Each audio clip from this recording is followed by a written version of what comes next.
reinstalling rear shock absorbers on a Ford F-150 Raptor.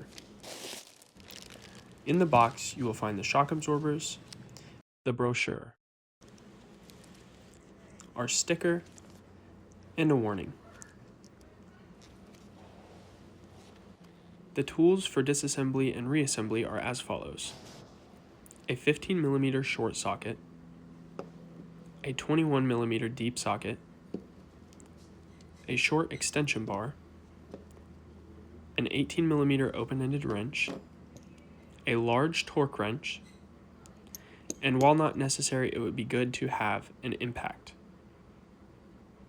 Using your 21mm deep socket, go ahead and pre-loosen the lug nuts. Make sure not to loosen them all the way, as we will be lifting the vehicle in the next step. Now lift the vehicle. Now go ahead and use your 21mm deep socket again to loosen the bolts the rest of the way.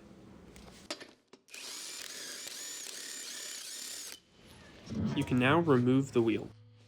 Now using your 18mm open-ended wrench and your 15mm short socket, go ahead and remove the upper bolt of the rear shock absorber.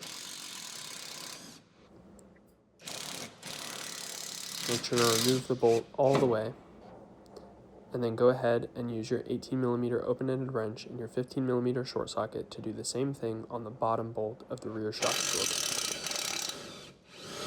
Again, removing the bolt all the way. Now you can remove the shock absorber. Here's our new shock absorber. We will need to compress it to remove the retaining strap. Go ahead and place it on the ground, give it a good press, and then you can remove the retaining strap. Proceed with the installation of the shock absorber.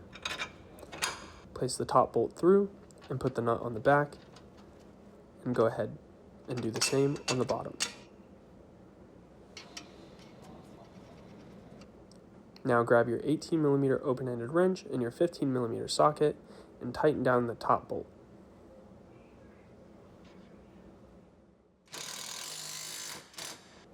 Now do the same on the bottom, and then go ahead and grab your torque wrench. Using your torque wrench, torque the top and bottom bolts to 100 Newton meters or 73.76 foot-pounds. Go ahead and reinstall your wheel, put the lug nuts back on. Now tighten the lug nuts in a star pattern, and then go ahead and grab your torque wrench and torque each lug nut in a star pattern to 150 Newton meters or 110.63 foot-pounds.